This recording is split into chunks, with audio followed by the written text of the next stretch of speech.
welcome back to Kingdom Kids Online.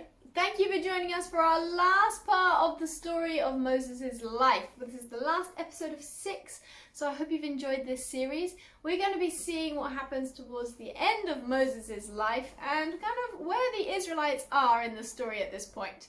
So I don't think you need me to do a recap, but I will.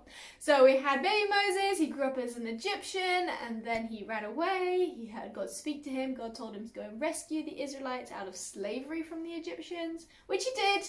And there was a whole bunch of plagues and eventually Pharaoh said, okay, go. And then they had to cross the Red Sea and the Egyptians wanted to kill them still. And eventually God showed his power by making the Red Sea part, and they were able to walk through it, and the Egyptians all died in the river, and then the Israelites were free, and they ended up going to Mount Sinai, and God gave them the 10 Commandments, and that's what we looked at last week. But what happens after the 10 Commandments? I mean, this is kind of part of the story where not many people kind of really pay attention to, because all of the big points in the story have already been told. But what happens afterwards is actually really important. So why don't we watch this video together and then let's find out. God's story, wilderness. So part of God's story is about how God took care of his family in the wilderness. And it begins like this.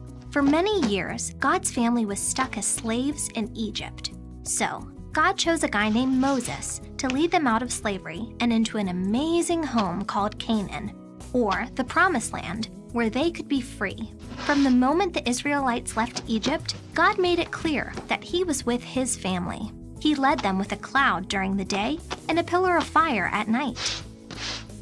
He actually split the Red Sea in 2 parts so they could walk to safety. But the journey from Egypt to the Promised Land was hard. In fact, the Israelites didn't know where to find food and water, or when they would get to Canaan. So just 3 days after leaving Egypt, they started complaining. What are we going to drink? Now Moses knew that God hadn't freed them from Egypt and parted the Red Sea just to let them die of thirst in the desert. So he asked the Lord to help, and God helped. Then, about a month later, they complained again. If only the Lord had killed us back in Egypt, they moaned. There, we sat around pots filled with meat and ate all the bread we wanted. Now you have brought us into this wilderness to starve us to death. They actually wished they could be slaves again. Kids, have you ever complained about something instead of trusting God for help? Well, guess what? God had a plan his family never could have imagined. In the morning, dew covered the ground, and when it was gone, there were flakes of food that looked like frost. The Israelites called it manna, which means, what is it? Moses told them to eat it all and not to save any. But of course, some people saved a little, just to be safe. Remember, they were worried they wouldn't have what they needed. The next morning, the old manna was full of maggots, which are little bugs. Yuck! But the good news is, there was also new manna. See, God wanted them to trust him every single day. What's really crazy, though, is on the 6th day of every week, God did tell them to gather enough for 2 days. That way, they had 1 day to rest. It's called a Sabbath, and it's a day of rest. So when they woke up on the 7th day of the week, the manna they had saved was as fresh as it was when it first fell. We don't know how that happened, but it did. Well, the Israelites kept traveling, following the cloud and fire, eating new manna every day, and getting a Sabbath every week. It might seem pretty clear that God was with them, but they weren't so sure. At one point, they even said to Moses, "Is the Lord with us or not? Why did you bring us out of Egypt? Are you trying to kill us with thirst?" The people had stopped trusting Moses, which really meant they had stopped trusting God. Just because things got hard. Moses knew God had a plan, though, and he asked for help. Turns out, God had another miracle in store. God said, "Take your staff, strike the rock, and water will come gushing out." And it did. For about 40 more years, God's family wandered the desert. And all that time, God kept on giving them food, water, rest, and protection. He even kept their clothes from wearing out. God's family couldn't take care of themselves on their own. They had to trust God. But He always gave them just enough, just in time, and often in ways they could have never expected. And that's the story of how God took care of His family in the wilderness.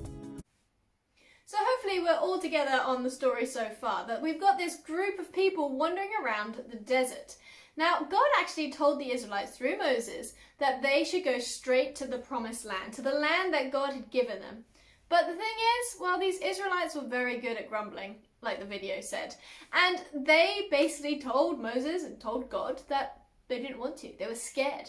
And so God got really mad at them. I mean, after all of the things He had done for them, you'd hope that they would obey Him straight away and trust Him that when He said He could do something, He would do it. Now, Moses actually had to talk to God on the behalf of the people because God was really mad. But even though He forgave the people for their disobedience and their lack of trust, He also cursed them. And that meant that every adult that came out of Egypt was cursed to never see the promised land. And what does that mean? Well, that means that you have to live out the life of those people who were adults.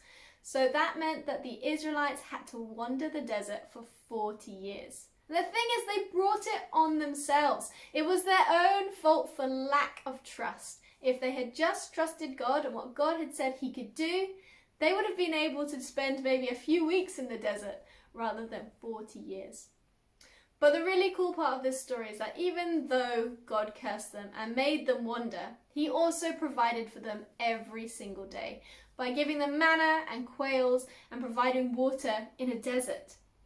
See, when we trust God, we are able to do things His way, and that usually means that our lives are so much easier. But even when we disobey and we don't want to trust in God's power and might, well, He still provides for us. He still looks after us. So this week, let's put our trust in God. Let's, even in the difficult situations, in the places where we don't think it's possible for God to work, let's trust Him anyway. Because God's got a plan for our lives and He wants us to follow in His way. Now, I don't say that's always easy. It's not always easy, but God has got a plan. So I hope you're able this week especially to really trust God. Now, it's been so great to do the story of Moses with you because it's been able to teach us so much about who God is. And my prayer for each and every one of you is that you really learn who God is and that you can have a personal relationship with God. Now, if you have any questions about who God is and what that means to you and you want somebody to talk to, please go and get a grown-up and talk to them about it. But you can also get in contact with me. I would love to have that conversation with you. Thank you so much for joining me for this series, and I will see you again next time. Bye!